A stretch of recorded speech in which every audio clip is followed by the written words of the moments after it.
안녕하세요. 디지털 핑스입니다. 지금 보시고 있는 차트는 XRP 도미넌스 차트입니다. 지금 저희가 있는 시점은 세 번째 사이클입니다. 이 사이클의 기준은 비트코인 반감기를 기준으로 하여서 녹색 반원 시작하는 부분에서 끝까지가 한 사이클입니다. 자, 그렇다면 저희가 있는 시점은 첫 번째, 두 번째, 세 번째 사이클의 절반을 조금 못 온 상황입니다. 네 번째 사이클의 시작은 2024년 4월 정도로 판단되고 있습니다. 자, 그렇다면 처음부터 보시겠습니다. 보시는, 자, 제가 좀 확대를 해드릴게요. 첫 번째 사이클부터 보겠습니다. 자, 첫 번째 사이클의 도미넌스 최저점은 0.35%입니다. 암호화폐 전체 시장에서 XRP가 차지하는 점유율이 0.35%가 첫 번째 사이클의 최저점이었습니다. 그리고 최고점인 20.69%까지 도달하게 됩니다. 당연히 비중이 높은 만큼 가격도 그때 가장 강하게 나왔을 때입니다. 그때를 보시면 2014년 12월 달입니다. 지금 보시는 거는 도미넌스 주봉이고요. 자, 보시면 2014년 12월에서 2015년 1월 12일이 도미넌스의 최정점을 찍을 때였죠. 그리고 첫 번째 사이클의 고점을 터치한 후 도미넌스는 계속 끝없이 빠지게 됩니다. 그래서 두 번째 사이클에 다다르게 되죠. 이 두 번째 사이클에서 XRP 도미넌스는 첫 번째 사이클 최고점 20.69%에서 최저점 0.72%까지 추락하게 됩니다. 그리고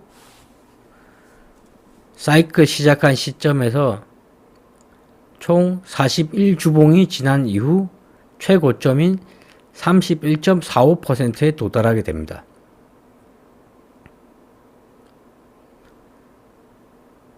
그리고 31.45%를 도달한 2017년 5월 15일에서 또 끝없이 등락폭을 반복하면서 도미넌스는 빠지게 됩니다.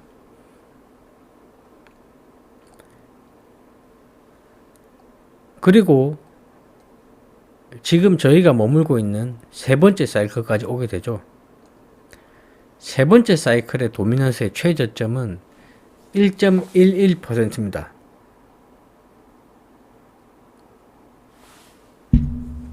자, 여기서 의문이 자꾸 드는 부분이죠. 항상 사이클마다 도미넌스의 최저점은 첫 번째 사이클은 0.35%, 두 번째 사이클은 0.72%, 세 번째 사이클의 최저점은 1.11%로 최저점은 0.35, 36 정도의 상승이 있습니다.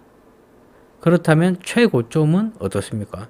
첫 번째 사이클 20%대에서 두 번째 사이클까지 11% 정도의 상승이 있었죠.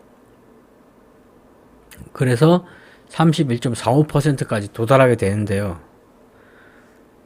지금 현재 시점은 어떻습니까? 여전히 1%대에서 아무런 반등 없이 끝없는 우하향을 그리고 있는 상황입니다. 비트코인의 한 사이클은 4년 정도로 보시면 됩니다. 4년 정도로 짧아 보이시죠? 하지만 비트코인 시장은 24시간입니다. 밤이 없고요, 낮이 없습니다. 그래서 제가 주장하는 얘기는 비트코인 시장은 한 사이클 4년이 주식시장과 비교를 하면 최소 10년 이상이라는 거죠. 최소 10년 이상이라는 결과가 나오게 됩니다. 그렇다면 워렌 버핏이 말한 투자를 하려면 10년 이상 투자를 해야 된다는 이야기를 하잖아요. 그게 어떤 뜻인 것 같습니까? 10년이라는 기간은 아주 길다는 겁니다. 주식시장의 10년이라는 기간은 절대 짧지 않은 기간이기 때문에 워렌 버핏이 10년은 보고 투자를 해라는 얘기를 하는 거지 않습니까? 그 주식시장의 10년이 암호화폐에는 이 한 사이클인 겁니다. 오히려 한편으로 보시면 암호화폐의 한 사이클은 주식시장의 10년보다 훨씬 더 길다고 볼 수도 있거든요. 자, 그렇다면 10년을 보고 투자를 해야 워렌 버핏이 주장하잖아요. 저의 투자 관점은 어떠냐면 암호화폐 쪽은요. 그 사이클의 첫 번째 사이클의 최고점을 두 번째 사이클에서는 어떻게든 돌파를 해줘야 됩니다. 자, XRP로 보시면 첫 번째 사이클의 최고점을 두 번째 사이클 때 돌파를 했었죠. 가격적인 면에서도요. 이건 도미넌스입니다. 가격적인 면에서도 돌파를 했었습니다. 그런데 세 번째 사이클에 돌파를 하지 못한다면 그것은 투자적인 관점에서는 XRP는 실패한 투자라고 판단할 수가 있습니다. 적어도 저희 기준에서는 그렇게 판단을 하고 있습니다. 암호화폐의 한 사이클은 주식시장의 10년보다 더 길기 때문이죠. 자, 그렇다면 세 번째 사이클에 도미넌스가 40% 근처까지 못 갈 수도 있습니다. 지금 생각을 해서는 40%면 거의 비트코인 도미넌스를 넘어서는 정도 수준까지 올라갈 것인데 그것이 과연 가능할까? 그런 의문이 들죠.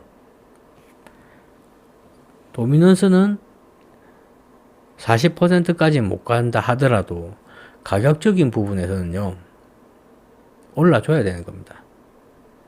세 번째 사이클에서 두 번째 사이클 고점인 3.3달러 정도 부근을 돌파해 주지 못하고 네 번째 사이클에 돌파를 한다고 하면요, 그것은 투자적인 관점에서는 실패한 투자라고 생각합니다. 이 생각은 변하지 않습니다. 네 번째 사이클에서 XRP가 10달러, 20달러, 100달러를 간다 하더라도 세 번째 사이클에서는 실패한 투자가 되는 거거든요. 사이클적인 관점에서 보면요. 당연하게 저는 그렇게 보지 않습니다. 당연하게 저는 그렇게 보지는 않습니다. 도미넌스 역시도 첫 번째, 두 번째 사이클도 항상 저점은 생각보다 훨씬 낮은 시점이었습니다. 0.35%에서 20%까지 이렇게 상승할 줄 누가 알았겠습니까? 하지만 20%의 도미넌스에서 다음 사이클인 두 번째 사이클에서 도미넌스가 0.72%까지 빠지게 됩니다. 이렇게까지 도미넌스가 빠질 줄도 누가 생각이나 했겠습니까? 그리고 두 번째 사이클의 최고점은 31.45%입니다. 도미넌스가. 자, 거기서 다음 사이클인 저희가 지금 있는 세 번째 사이클에서 1.1%까지 빠질 거라고 또 누가 생각을 했겠습니까? 그런 관점에서 보면 이번 세 번째 사이클에서도 최소 31.45%의 도미넌스를 넘어선다는 것도 호황된 생각은 아니라는 것은 첫 번째 사이클과 두 번째 사이클을 근거로 예측을 할 수가 있는 부분이죠. 자, 다른 분들도 그러실 테지만 저 역시도 그렇습니다. 세 번째 사이클의 도미넌스가 최소 30%, 아무리 못해도 20% 이상 도미넌스가 올라가는 그 시점을 기다리고 계실 겁니다. 도미넌스의 상승은 가격 상승으로 이어지는 부분이니까요. 자, 힘든 시간 한번 같이 지켜보시자고요. 그러면 설 명절 잘 보내시고요. 이상 방송을 마치겠습니다. 시청해 주셔서 감사합니다.